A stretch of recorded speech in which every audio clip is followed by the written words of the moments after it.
before I forget to do that. Welcome all. This is so fun to see all your faces and for all of us to be together. I recognize some of you and I do not know others. So I'm going to do a quick introduction and I'm going to share my screen. And we can get right into it. That's a preview. So thank you guys so much for being here. I've been wanting to have this conversation with my friend Jessie for a really long time. Quick introduction on myself. My name's Abbey Smith, and I am a Savory Hub leader. My husband and I have the Jefferson Center, which is a Savory Hub that serves Northern California and Nevada. And my friend Jessie has a hub serving Vermont. And I actually have been wanting to have this conversation since I went to South Africa in 2005. And it was at that point that I really realized that our industrial food system was inherently unsustainable. And I've been looking for something, I think since then, that was a complete overhaul of the system, not an incremental change here and there, but something that was completely different. And I didn't even realize that I was looking for that, I think. And then 15 years later, I get to meet Jessie through the Savory Global Network. And he and I actually spent 2 weeks together at White Oak Pastures in January, back when people traveled and, got together and did things. And we were there for a Savory Design Lab, and I got to learn about his vision for this regenerative food network. And it was great to be at a place like White Oak Pastures that is doing things very differently and really reinforced for us the need to put the farmer first in this. And so I began really appreciating what Jessie is doing, because it's not only rethinking how we grow food, but how we distribute it, how we consume it, and it turns everything on its head. So in the industrial model, what always is so upsetting to me among many things is that the farmers always last. They get to be price takers. They get most of the profits cut from them and margins squeezed. And so it's so important that in whatever we redesign, that the farmer and those closest to the land are uplifted. And I really believe that it is going to take an overhaul of our whole system to make that happen. And so I was so happy to see that someone like Jessie is working on this. So I think we're here today and we're having this conversation because a lot of us are interested in that as well, that we see the weaknesses, and especially with our current situation in our current food system. And we're here to lead the creation of a new food system, completely new, not incremental change, not little, tidbits here and there or polishing up of the current system, but a complete overhaul. And I believe we all have a deep commitment to regenerative agriculture and the practice of holistic management, which I believe creates regenerative outcomes. And because Jessie is really awesome, and I think you guys will see that as well after our presentation. So just a couple quick rules of engagement. We have a chat window here in Zoom. I'm sure everyone is used to Zoom these days, but if you want to post your thoughts or your questions, please put them in there. And then after Jessie explains what his program is, then we can have a conversation and your questions will be addressed then. And if you could please, because we have a really big group today, just mute when you're not speaking on your end. And please feel like this is a safe space. We want everyone to be open and ask big questions, and don't worry about something silly or whatever, but just get your voice in the room and let's have a big conversation about something that's so important. So we're going to have our presentation with Jessie. We'll do some Q&A and then talk about how we can keep this going. So this is my friend Jessie. You can guess which one he is. I'm in the middle, and this was at White Oak Pastures with Jessie and our friend Daniel from Virginia, who are both amazing regenerative leaders. So Jessie, do you want to give more of an introduction, and I'll turn it over to you. Wonderful. Thank you, Abbey. Yeah. Okay. And there. How are we looking? Good. Good. Looks good. Oh, thank you, Abbey.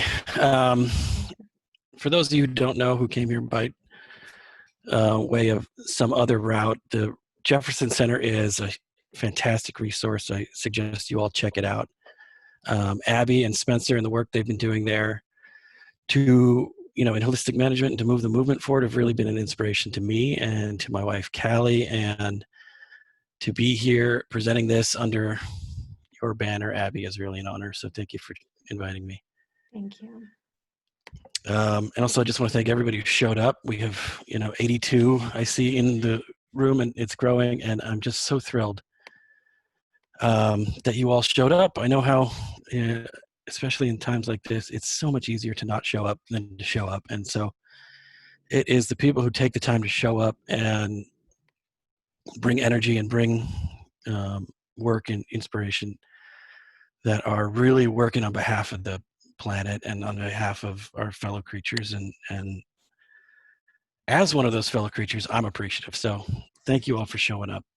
It means a lot. So, and the final note I want to make, and the most important, is even though I'm the only presenter today because of my connection with Abbey, what I'm going to show you and what you're going to see today is the work of a lot of people who have been at this for right around a year and a half, donating their time, their energy, their weekends to helping move this whole thing forward and craft what you're going to see today.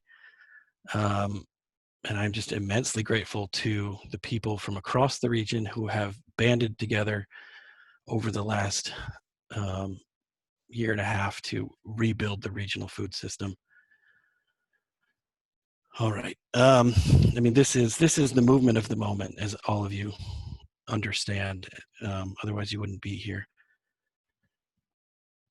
I am Jesse McDougall, as Abby said, and my wife and I started farming at Studio Hill in 2012. This is a fourth generation farm in southern Vermont. We have 270 acres, 100 of which in pasture. We raise sheep and poultry mostly, but over the last 8 years, we've raised every manner of critter on the land, trying to figure out what was most suited to regenerating our landscape. We came into this through tragedy. The Callie's aunt Edie was the third generation of the farm, and she was a pillar of the community, one of the most generous people on the planet, and that's not hyperbole. That's just who she was, and a mentor to me and a mentor to Callie. And she was diagnosed with glioblastoma in 2011 and passed away in 2012. And she managed the farm conventionally, as most farmers in the area do, with chemicals and corn to keep a specific set of grasses in the hayfields.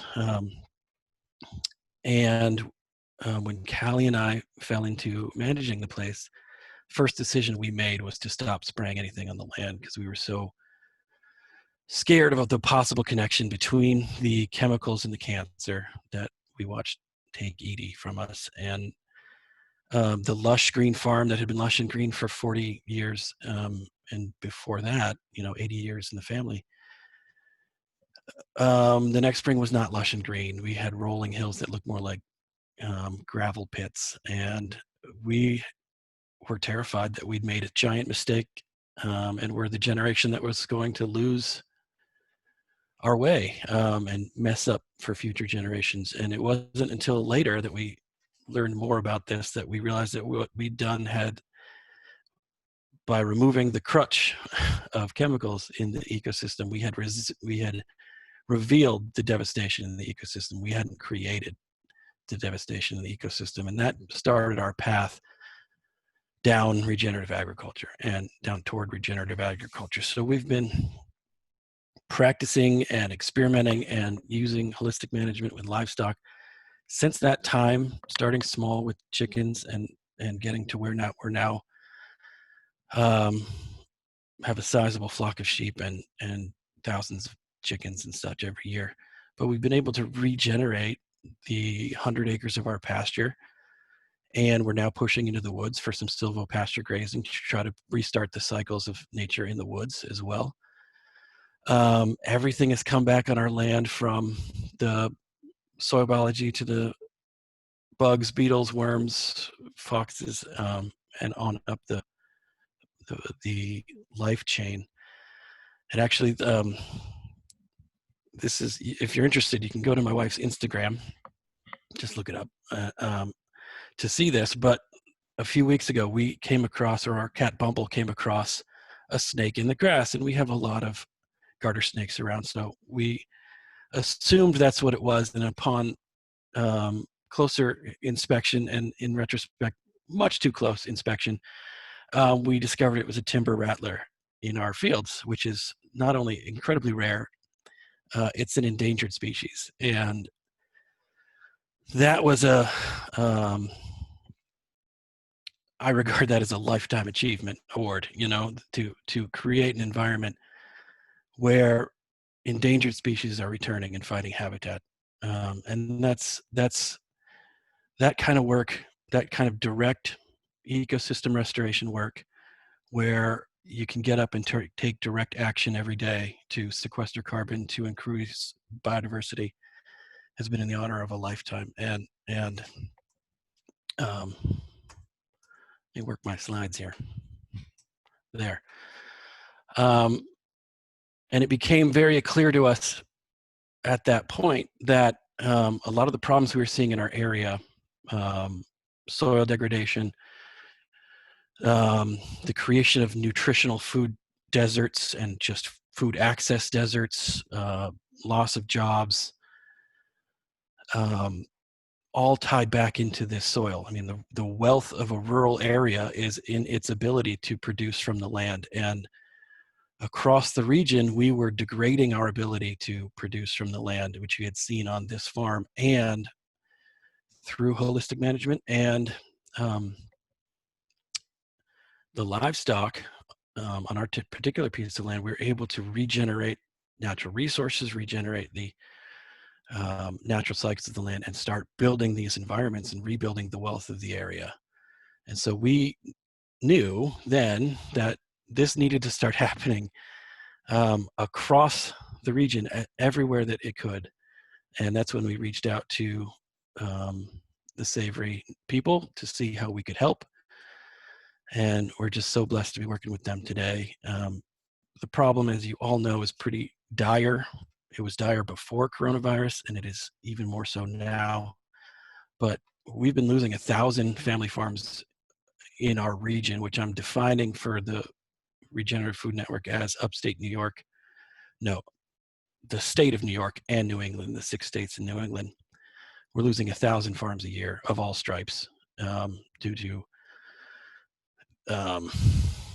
the dismantling of the food system, the extractive farming, making it more and more expensive every year.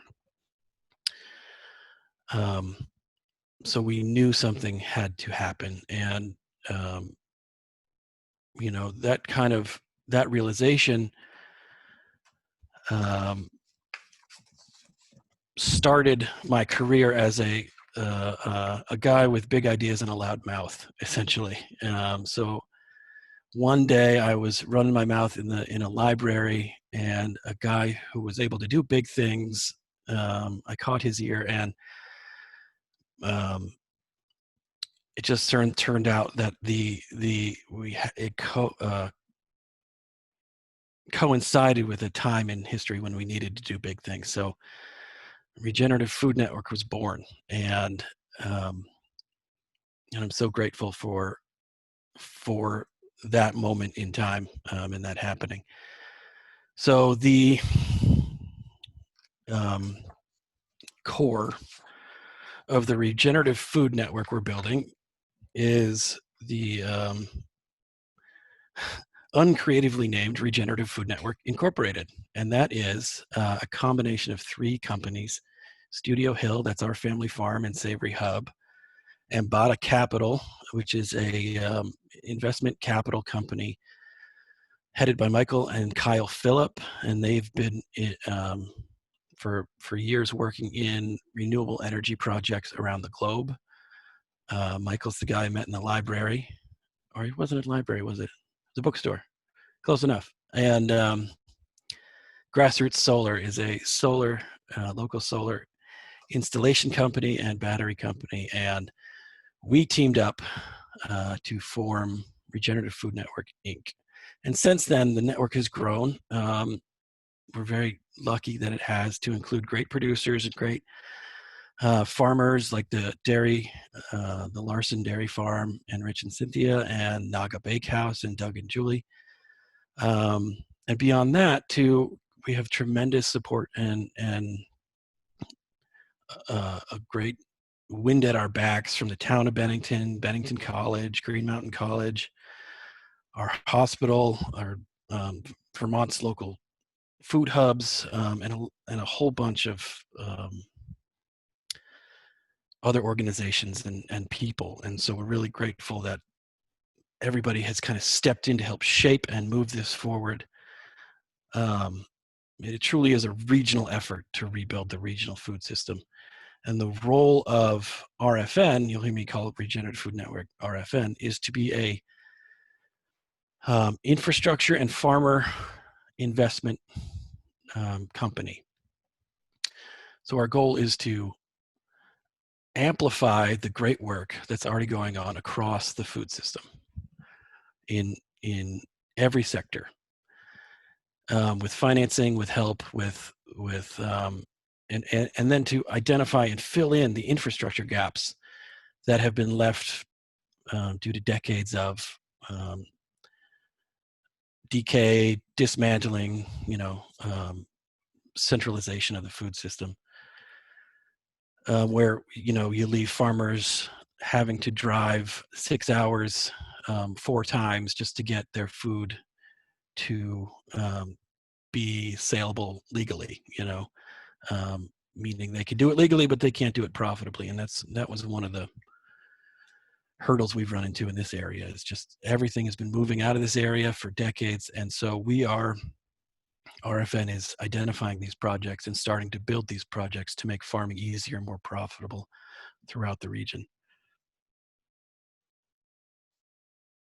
It is the goal of RFN to enable a food system, to build the pieces behind a food system that can be 100%, that can use 100% regenerative land management, 100% renewable energy, and 100% electric vehicle distribution by 2030. It's a lofty goal. It is a heavy lift. It is something we can do. We have mapped it from A to B. We have identified the projects. We have pieces moving now. And there is enough energy and investment out there that we can do this. And we've already started building, as you'll see. But in addition to this, it's our hope that by boosting local production, getting more farmers on the land, getting farmers that are on the land to be more productive, we can increase local food production, increase local food access, and bring the amount of local food consumed locally up from the dismal 1 to 3% it is now to 30% by 2030. So it's both a push to export food, as you'll see in a minute, but also to fill in the food deserts and nutritional deserts that are happening in rural, fertile farming communities, which is nuts, but that is what the extractive model has created. So the structure of all of this, what does it look like? This is exciting. Okay. Abby, I've pinned your video, so like you smiling when I say cool things is like really helping me. Thank you. Good. This is the design we have come up with, and it's taken a lot of work, a lot of iteration, a lot of advice from smarter people than I, and a lot of input from Embada and Grassroots and everybody. The foundation of this network are the little blue circles. Those are 20 or more rural food centers across the region.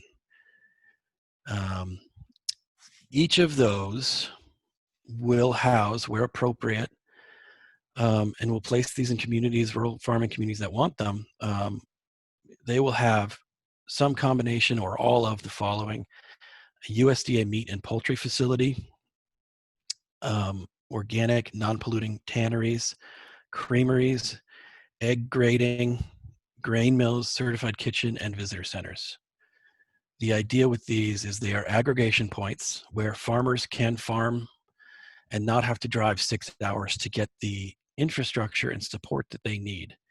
So they can farm, drop off their goods, their animals, and go back to farming and well, drop off their goods, get a check, and then go back to farming, and not have to duplicate all the work that all the other small farmers are doing in the sales, customer relations, accounting, distribution, packaging, processing. We're all duplicating each other's work and politely, in most cases, competing with one another.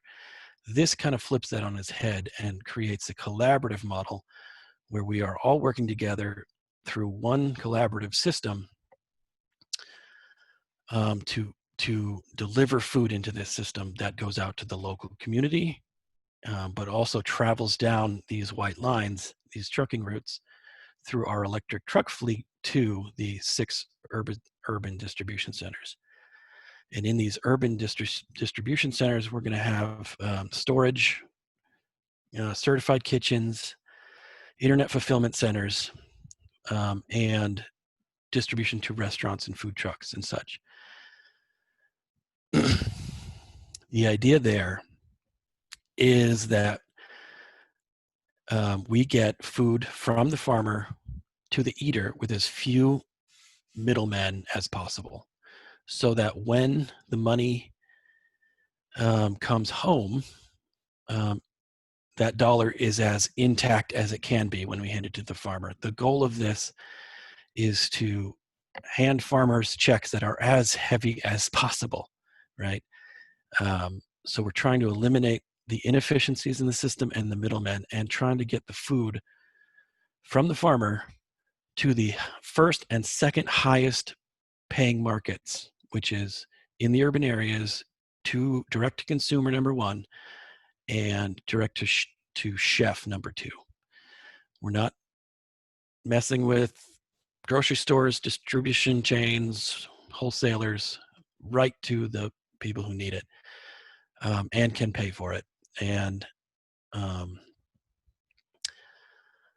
along the routes, this is cool, along the routes, because we need midpoints to recharge our fleet of electric trucks, we're going to build solar charging cafes where we can recharge our trucks, but also the public can come charge their vehicles. And because it takes 45 minutes, they can get lunch, they can learn about regenerative agriculture, holistic management, and be pointed to Airbnbs in the area or tourist attractions or farm experiences, and trying to promote a new kind of eco-tourism, hope tourism, agritourism into the rural areas.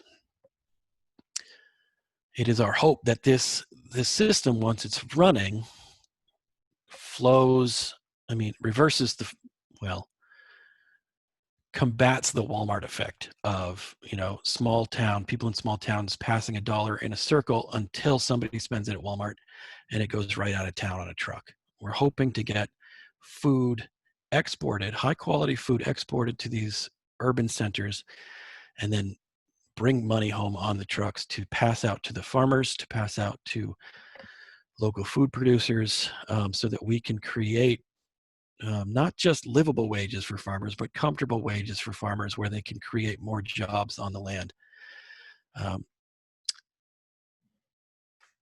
And you'll see why and how we do that in a minute. So we're developing this in phases. All right, we are deep into phase 1. Can you see my mouse, Abby, if I move my mouse around? Or no? You're muted, but all right. I unmuted. I had to find my mouse to unmute. I can see your mouse. All right, everybody, look at this dot right here. That's where I live. That is southwest corner of Vermont. I probably could have just said that because you're all smart people. We're starting there because Bennington, Vermont desperately needs help. And we're pushing into the Albany area and down into Western Massachusetts in phase 1. In phase 2, We will expand from there out to central New York, into New Hampshire, up into northern Vermont. And in phase 3, we'll push down into Connecticut, eastern Maine, out to Buffalo, up to Montreal. And then phase 4 will be the regional food system realized. The points I want to make on this is it's decentralized. There's no one point of control. There are no bottlenecks. It's resilient. If one of these food centers shuts down, we can route around it, and others can make up the difference. Like I said, it redistributes wealth coming back into the rural areas. It's collaborative, and it's more efficient than what we've got now. Hey, Jesse? Yes. Yes, we just had a quick question, and I didn't want to wait till the end because it was for clarifying purposes. Can you repeat the elements of each of the food centers? Sure. In the rural food centers, in the aggregation points, we're going to have USDA meat and poultry processing, non-polluting organic tanneries. We just purchased, or we're in the process of purchasing it. The only organic tannery in North America, as far as I know. Creameries, grain mill, egg grading, and certified kitchen and visitor centers where we can. And they may not all be in one building. You know, we're going to have to do what makes sense, but they'll all be in the same area and accessible to farmers. And then in the urban food centers, we're hoping to have visitor centers, storage, internet fulfillment center, so we can get things direct to consumer, distribution to restaurants, and distribution to food trucks, like food truck kitchens. And there's even been talk of developing an app where we have certified kitchens in the centers. People want tacos, we cook tacos and we bring them out to people in their apartments and such like that. But that's down the road. Yeah. So while we're clarifying, Dan Kittredge wanted to know the phases again, like of the Sure. the rollout areas, right? Great. So it's basically the center of it, and the center of the region is southwest corner of Vermont, right? So phase 1 is Bennington, well, southern Vermont plus western Mass and the Albany area, Albany, Troy.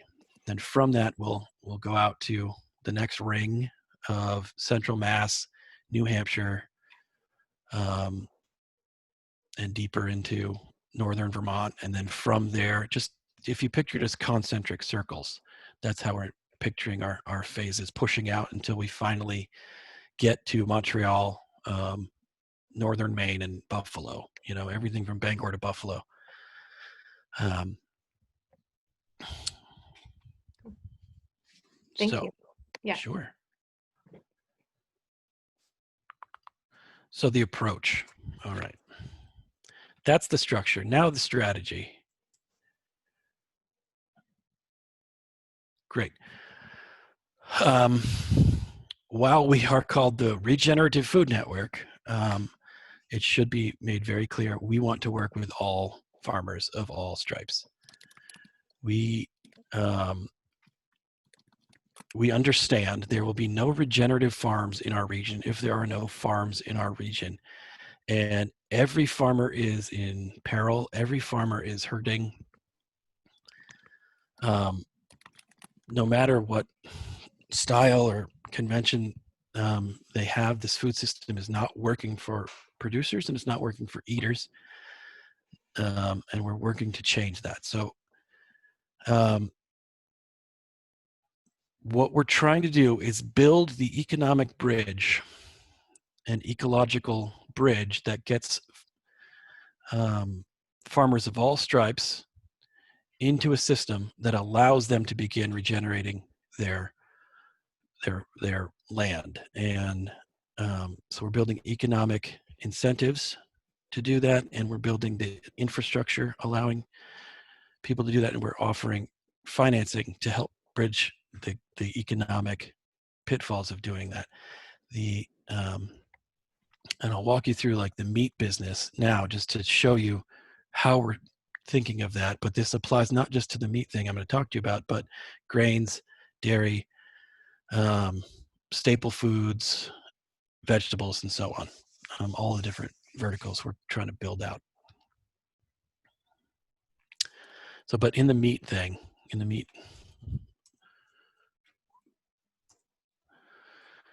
we're going to have 3 meat brands. Okay. The first is the local meat brand, right? And anybody farming that comes to us with healthy, quality, humanely treated animals can sell into this local food brand. And we're making 0 claims about this food and how it interacted with the environment. The only claim we're making is that it was raised in the region, it's quality, tastes great, and it was raised locally. It was produced here. That allows us to get money back to all farmers of all stripes, right? And create a quality product from the region that goes out to the cities and goes out to the local area. Then we will have, if anybody from that top of the funnel wants to participate in our transition program, which I'll talk about just after this, then their meat is going into a transitional food brand. Like many of you might have seen Kashi's organic transitional program. We're building a regenerative transitional program and a transitional food brand where the claims we're making are this is regional, this is local, tastes great, quality still, of course, and the farmer producing this has made a commitment to transition their lands to regenerative management and ecosystem restoration within a certain amount of time. Once farmers transition out of the transitional program or become certified, whether that's through the Savory EOV program with livestock or Rodale's organic regenerative organic certification with vegetables or other produce, then we can put it into the top brand, which is the Regenerative EOV verified meat brand, which is our ultimate goal, right? And because that has more value in the marketplace, we could get farmers more money for their animals. Same with transitional, it has more value in the marketplace, so we can step up from the local brand. So when we open the doors, we understand that the percentages are going to weight heavily toward the local brand, right? Because there just aren't, we haven't even gotten EOV up and running in the area yet. That starts in August, right? And so the number of verified regenerative farms in the area is very small. So it'll be probably 90% local food coming through, maybe 9% transitional, 1% verified regenerative, which is great. It's our hope that in 5 years we have 10% local, 45% transitional, and the rest as regenerative. And then in 2030, it's our hope that we are 100% regenerative. And we can help farmers move in that direction through the transitional program, which is this, the Farmer Transition Program from RFN. So if you are a farmer and want to get that step up, and that little bit more for your animals, you would join the transition program. You would make the commitment that you would get holistic management training if you're in the region, then it would probably be at Stonewall Farm in Keene, the Holistic Management Training Center. You would enroll your land in a regeneration verification program, whether that's Savory's Ecological Outcome Verification Program or the Rodale Regenerative Organic Certification, or whatever else comes along. There might be other certification verification programs coming. We'll work with all of them as long as we believe they're not greenwashing and adhere to the highest principles of regeneration. But we do believe that different programs are suited to different landscapes and production, so we don't want to be rigid about that. And that you commit to selling some of your products or some of what you produce to RFN, right? And it's not exclusive. You could still go and sell other places, but we need to know that some of what you're producing will come back to us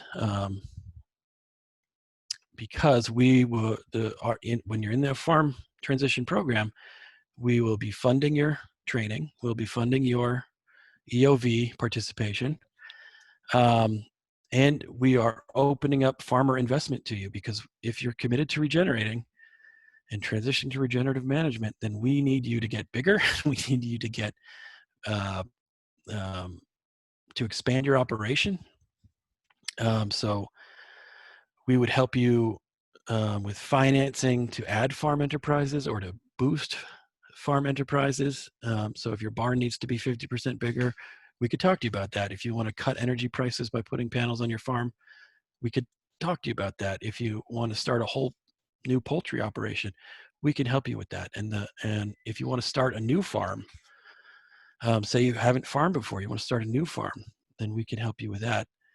And once you're in the program, we'll give you consulting and technical help from accredited professionals that we are working with.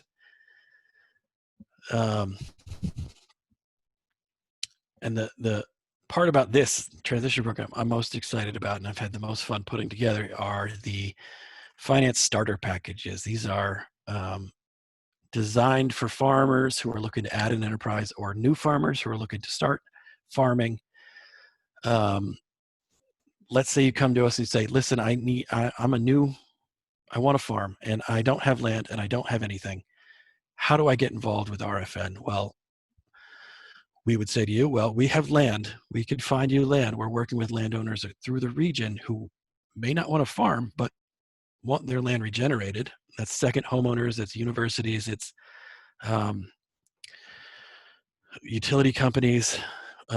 We've identified a bunch of land through the area, and people are coming forward every day saying, please regenerate my land. So we will find land for a farmer and then provide them, let's say they want to do pastured poultry. We'll provide them with the mobile coops, with the feeders, with the waters, with the books, with the training, with the even with the chicks, and the regenerative organic grain from Stonehouse Grains down in Hudson for your first year. So we'll give you everything you need to get going in your first year, financed at very favorable rates, payback for over a long period of time, because we're not trying to build like a feudal system here. We're trying to be a farm incubator where we help you get launched, you get out there regenerating the landscape,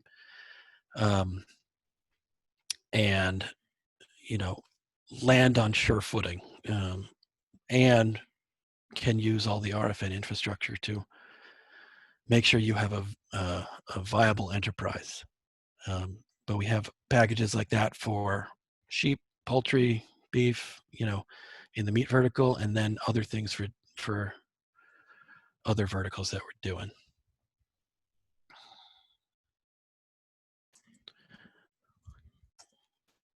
So, I love it. the let me just make sure I got everything there. Hold on. Oh yeah, I should mention the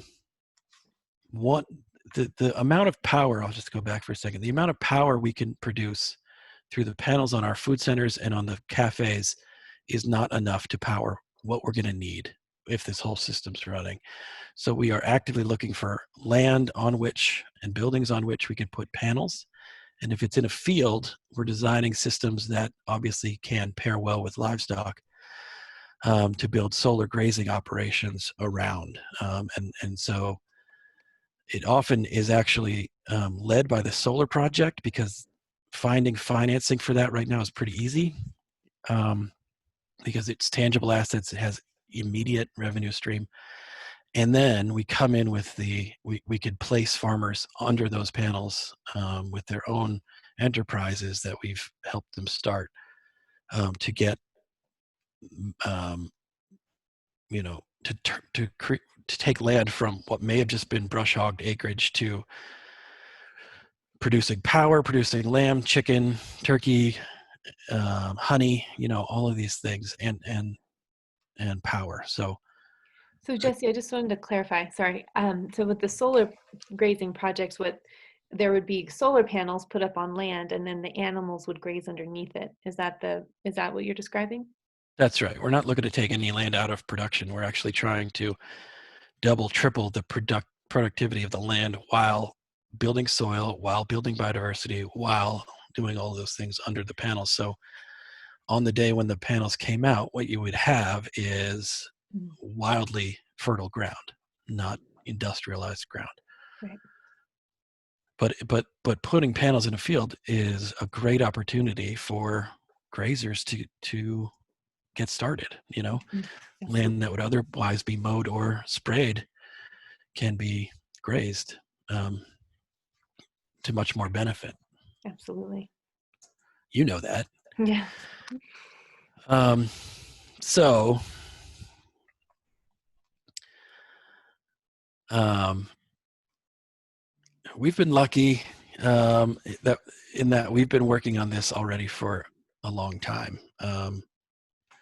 As I said at the beginning, the need for this type of work was clear to us years ago because of the health problems, the health crisis in our area, because of the employment crisis, because of the environmental crises that we see popping up. So, and now after coronavirus, the need for it is even more clear and terrifying, right? But the good news is we've been at this for a little bit now, and we've been making some steady progress. So this isn't theoretical, what I'm presenting. It's already moving. The pieces are moving. Um, we've secured enough funding to keep us working and building for the next 9 to 12 months. We have a staff and a growing staff of dedicated agriculturalists and experts in the fields that we're developing in. We are hiring right now to fill specific positions throughout the network. We are in the process of purchasing that organic tannery I mentioned. Our first trucks in the electric fleet are arriving this summer, and the first USDA meat and poultry plant for RFN is coming online in July, which is just 6 weeks from now. So Wow. we are ready. We are ready we have everything in place to get big fast and make an impact now.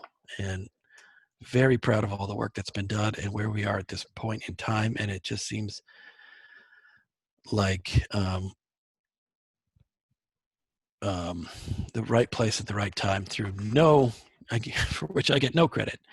Um, but in phase two, if we're able to raise $11 million, we have identified 8 projects across the region that will help dairies, ranchers, grain growers, vegetable producers. Um, that will will increase the number and the profitability of those producers, which would in turn increase food production throughout the area, increase food access throughout the area, and begin the regeneration of the natural resources in our area, our economies, and our farmland. So not only are we working on phase one, we have mapped out phase two, and with some injection from investors, and we're always looking for the right partners, we can keep going real quick because we have the team in place. So I just want to reiterate here at the end, because this is where a lot of people ask questions. We're here to build the bridges, right? We're filling in gaps. We are bringing funding into something we desperately believe in, and it's not going to be Wall Street money return on your investment, but it's going to be impact investing with a return, right? And where investors will make their money is in the solar powered charging stations, right? In the electrical production, in the charging stations, in the cafes, in the increasing value of the assets we're building and buying. Where we are not making money, I want to be very clear, is off the backs of the farmers, off the backs of the eaters. We're not externalizing those costs, right? It's our goal to get it's not our goal to make RFN rich. It's our goal to make the eaters and the farmers better results. And RFN will do fine on the other infrastructure stuff.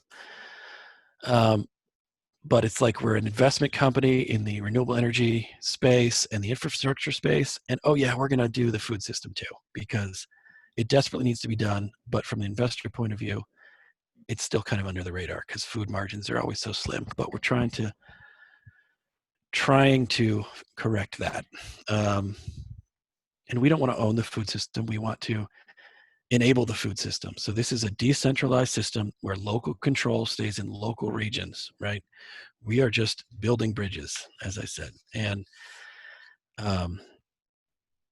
so you should be seen as a network of networks where if all of us work in collaboration with one another, we can build this out and regain our food sovereignty in the region.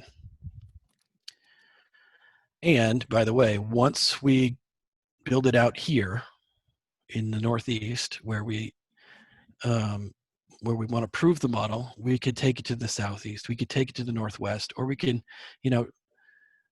teach it to the Northwest and let them do it, or Ireland or Bhutan. This is a we're hoping becomes a tool for global food sovereignty and better distribution. So on that finally, note, yes. Oh my gosh, Jesse, we have so many questions. So I want to make sure we get through them. We only have 15 minutes left. I'm so sad. I'll finish up my last slide. All right. Okay.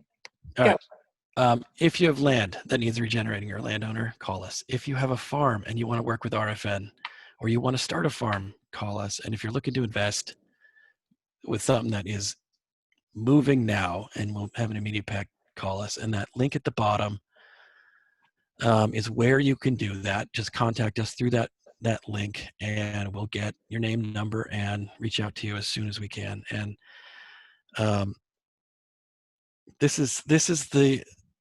we need all of you out there on the call to meet the urgency of the moment. And I appreciate you all coming in today. So I didn't mean to run long. Let's get to Jesse, questions. no, it's wonderful. It's wonderful. And I want to leave your screen up there. Madeline from Massachusetts, who you may know, had this great idea of connecting, having everyone be able to connect on the call. So I have put together a form, and if you are keen to add your information to it and you want that shared with the rest of the 103 people on this call, please enter it, and I will distribute it to the group so that we can start understanding where each other are from, and we can start connecting and continuing this work in this conversation, because it is so, so important. So I'm going to, I'm going to have to pick and choose on the questions because we can't get to all of them, but if we don't get to yours, and especially if it's specific to the Northwest, then I really recommend following up with Jesse on those details. But there were a series of questions that came in, Jesse, around raising funding, how you are going about raising that money. Well, the fundraisers are Michael, Philip at Embodied Capital, and Tim Sharp. They are the wizards of finance that are making all of this possible. So what we're doing is going out to big funds, like the State Fund of New York. And what I'm told is that there are, and Rolf, you remember, Rolf, part of the Savior Network, and Michael, know that there's like $8 billion sitting, waiting to be invested in impact investment projects, mostly renewable energy, mostly social good kind of stuff. But this hits all those points. And so if we could go to those giant funds that need to put their money in social or environmental investment,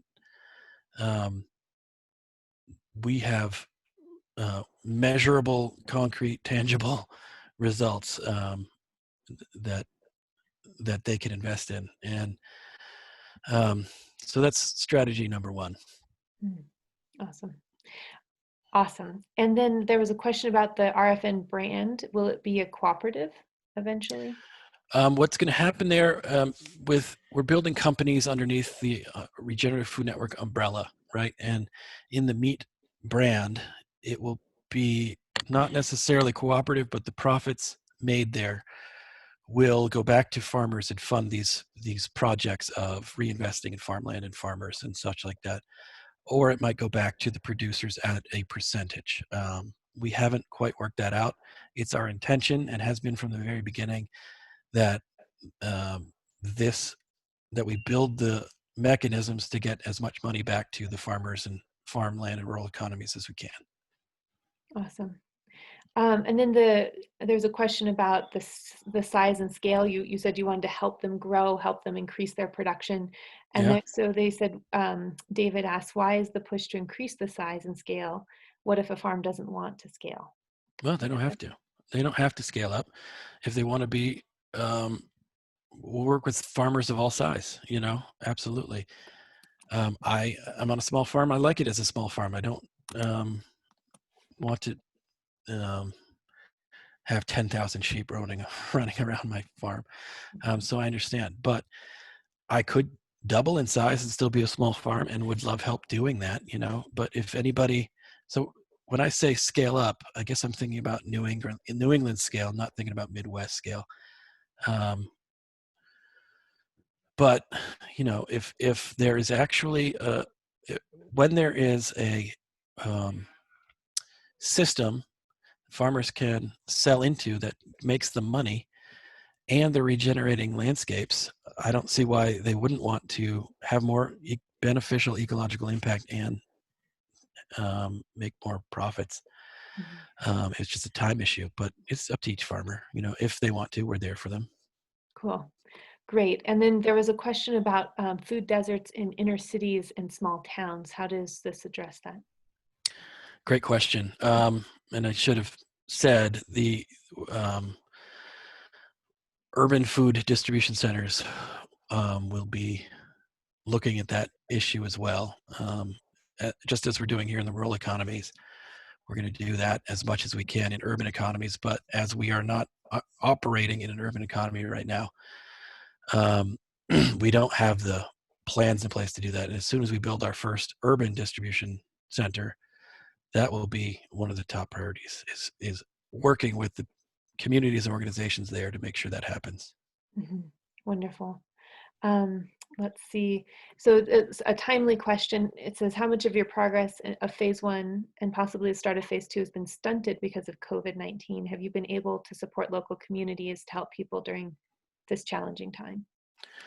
Well, that's interesting. Yeah. So our plans um, haven't changed, but our schedule did change. So our plan was to invest $3 million in building a big food center in Bennington, which is still on the table. But in order to help get more food out to the local area, we shortcutted that plan by leasing and um, reopening this food plant that we're going to in July. It was just 40 minutes away and it had shut down recently. And we're reopening it instead of building our own. So to meet the urgency in the moment, we felt it necessary to begin sooner than it would have taken us to build out this big plant. So that's one. And two, when we were starting to contact potential buyers, we reached out to large universities first and had actually one university sign with us and say, yes, we'll work with you, and we serve 50,000 meals a day. But all of a sudden they serve 0 meals a day, as everybody knows. So that kind of fell through, and we shifted our focus from large institutional demand to filling in the vacuum left by closing school food programs, closed restaurants, empty grocery store shelves. So we've been working with local farmers and trying to develop a online marketplace where people can feed in their products. Farmers can feed in their products, and we're putting together a box program where we can get it out to people in the local area. Great. Thank you. And one of our first questions was, how are you finding enough trained people, and are people willing to work at the USDA plants and tanneries? Labor is a big issue. I cannot deny that. That's a thorn in our side.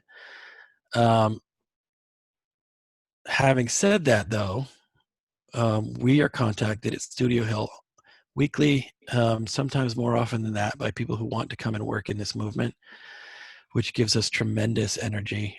Now that we have jobs opening up, we'll see who's interested in what. It's our preference to hire locally. Unfortunately, with unemployment numbers, at record levels, the skilled labor pool is through the roof right now.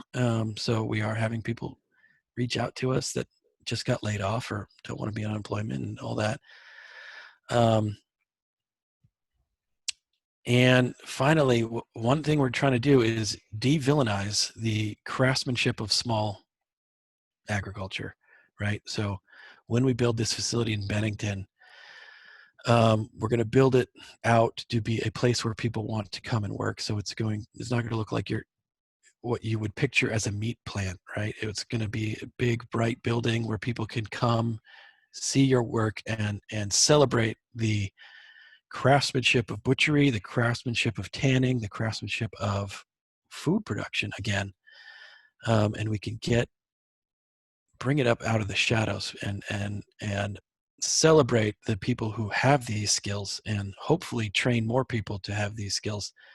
And I'm hoping that resonates with a younger generation of people who don't want to go into cubicles and want to work with their hands and create things they can be proud of. Awesome. Okay, we have two last questions, and then I want to do a wrap up, so that we can know how to do next steps and stay connected. So Julie asked, what standard for animal welfare are you using? Is it incorporated into the savory standard? The highest is the answer. I haven't looked into what humane certifications we will be using. And Abbey, maybe you can answer whether it's incorporating the EOV for me. But from RFN's point of view, we are trying to create the highest principled system we can from the get-go. So, and just from a fundamental point of view, if we're building a regenerative food network, what that means in terms of livestock is you need natural animals acting naturally in a natural environment. So the land won't regenerate if a sheep isn't playing the role of a sheep, the role that a sheep evolved to play in the ecosystem, right? If you can't create an environment where a sheep wants to be a sheep and acts naturally in the environment, then your land won't regenerate. Great. So it's kind of hand in hand in my view. Yeah. Yeah, and in terms of the savory standard, which is EOV, which stands for Ecological Outcome Verification, it does not include animal welfare because it's focused on the scorecard for the land. And we aren't pretending to be all things to all people. And there are amazing organizations out there that focus on animal welfare, and they're very complementary. But this one specifically is about measuring the outcomes on the land and having the data to empower the producer to say, yes, my management practices are regenerating land. But Jesse, I love the way that you're thinking about it, and that they're really intimately connected. Like a sheep needs to be the essence of its sheepness, and that will It be, does. yeah, and that is be its best person, or its They, best expression of itself. Yeah.